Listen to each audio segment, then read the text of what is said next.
All right, class, welcome back. Today we're going to talk about algebra with matrices. Before we jump into this lovely new lesson, we're going to look at our lesson from yesterday. I did ask you to try these problems. Here are the answers to the last 3 pages of that packet. If you need to press pause, you can see the values. Go ahead. There's page 2. And finally, there's page 3. All right, we are going to move on to algebra with matrices. I'm hoping this will make my algebra kids feel very, very warm and fuzzy today because it's something you've done before. All right, the directions are simple enough. Find the missing variables. So in this first situation, I see an x, a y, and a z. I'm going to be solving for all 3 of them. So let me switch colors and let's see what is going on here. All right. So in this situation, this is a 2 by 2 matrix equal to another 2 by 2 matrix. Now, they're equivalent in size, and this is telling me they're equivalent in value, this lovely equal sign.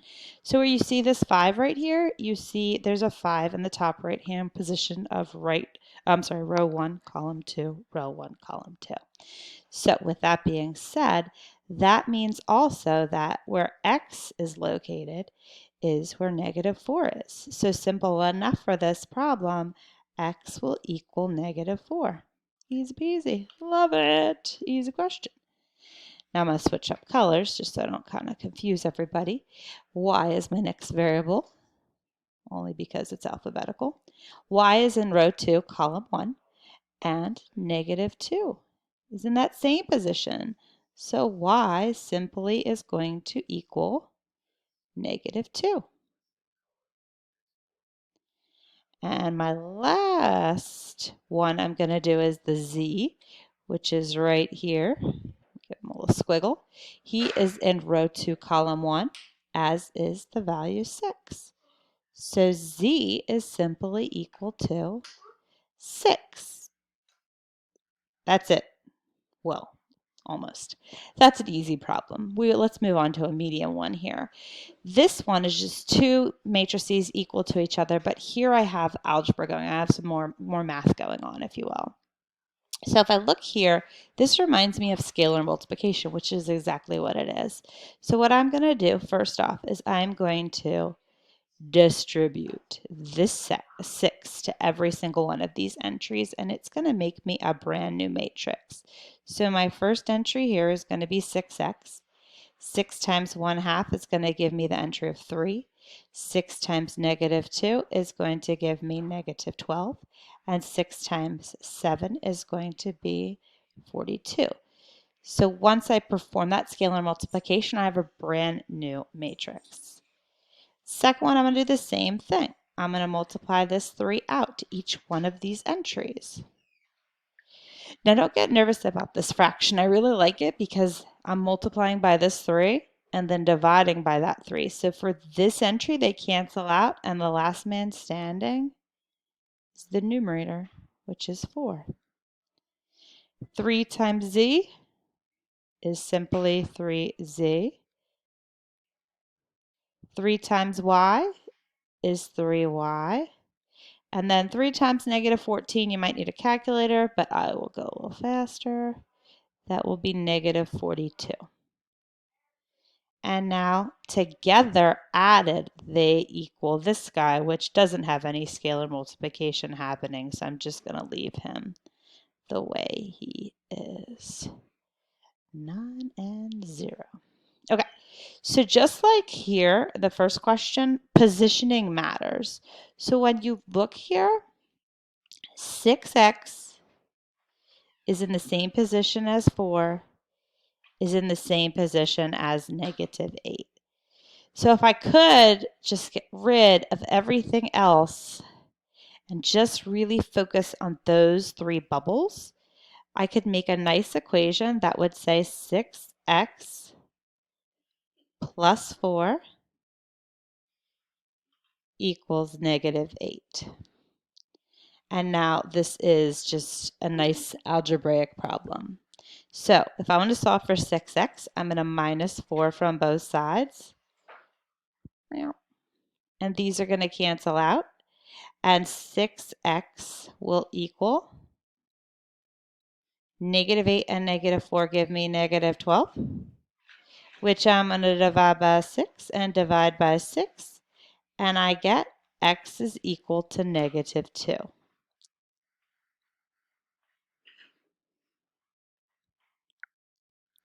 Now I'm going to move on to my next friend, and I'm very lucky I have all these colors, and if you do have colors, that's great. If not, I would do shapes because it makes it just easier to organize so you can see the positioning.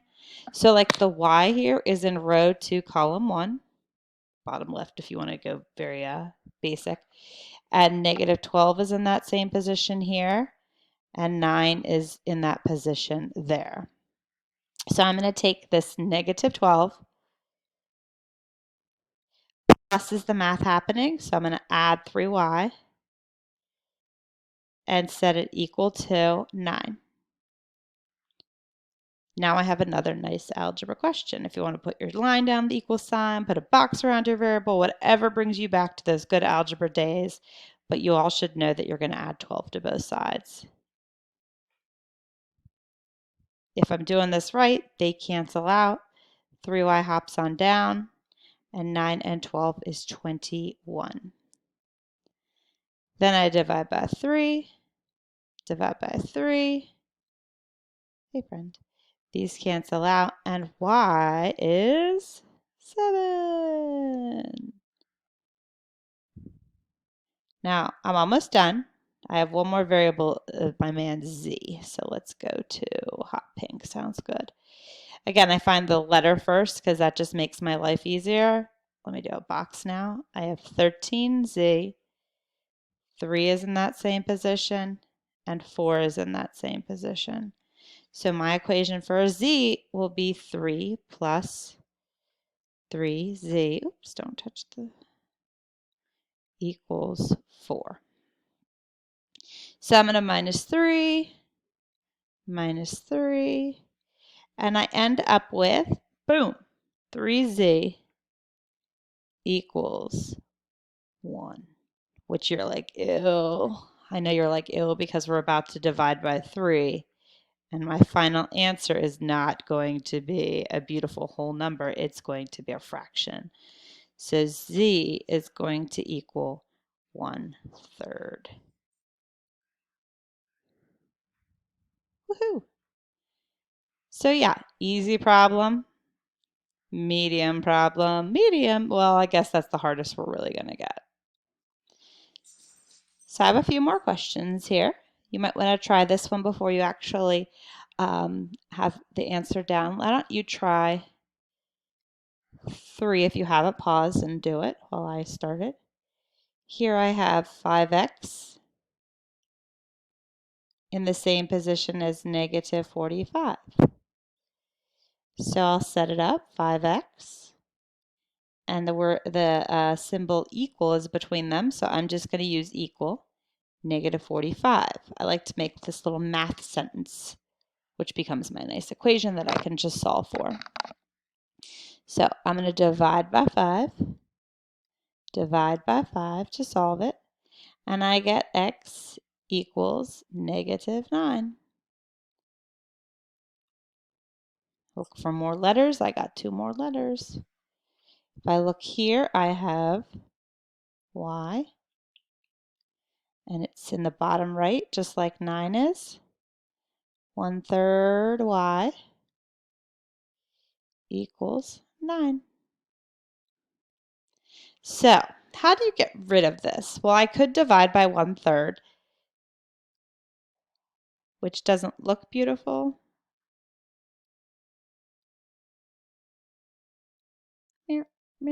You could type this in the calculator, or I'm hoping you could say, hey, wait a minute, dividing by a fraction, because this is really important. When I divide by a fraction, it's the same as multiplying by its reciprocal.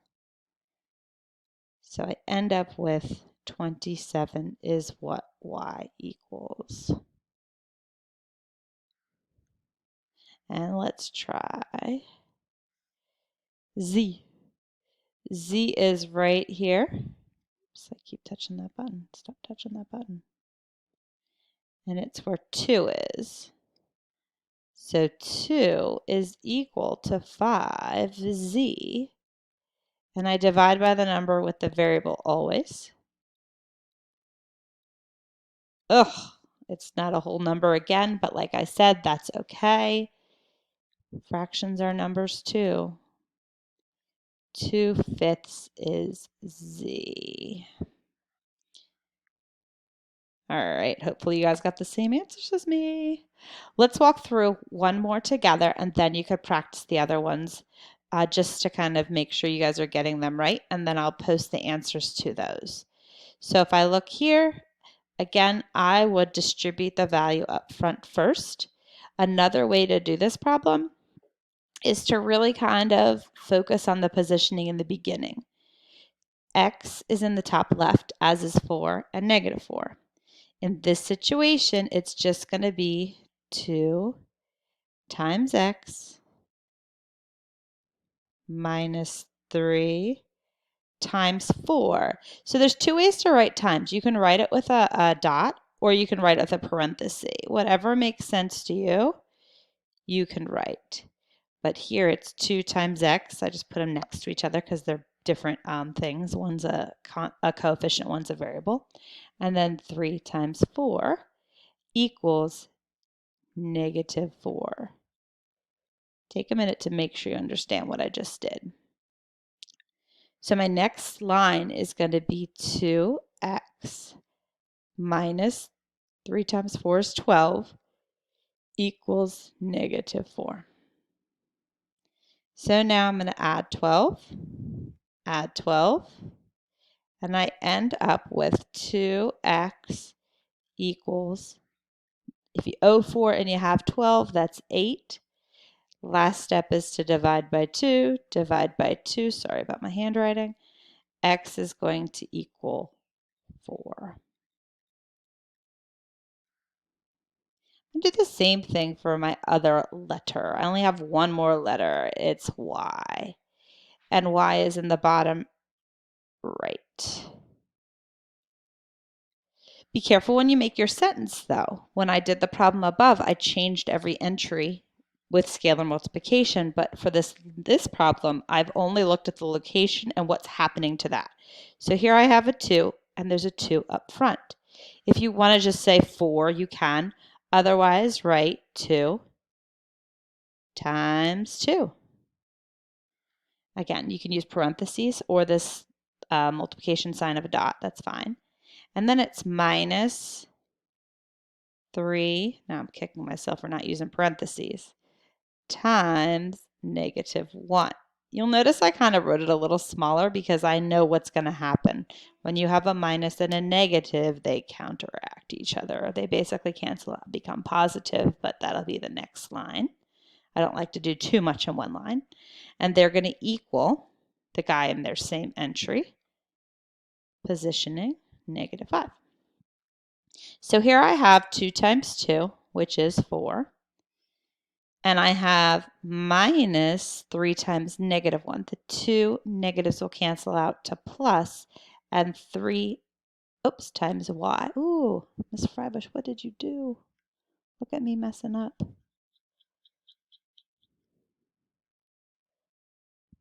You're probably like screaming at the tape. 3 times y equals -5. All right, so let's erase here too. Good job. Mistakes happen and we learn from them. 3y equals -5. Now I'm going to minus 4. These cancel out. -3y equals -9. I'm going a little fast because I'm almost at my 15-minute mark. These cancel out and y is 3. So I got x and I got y and I'm done.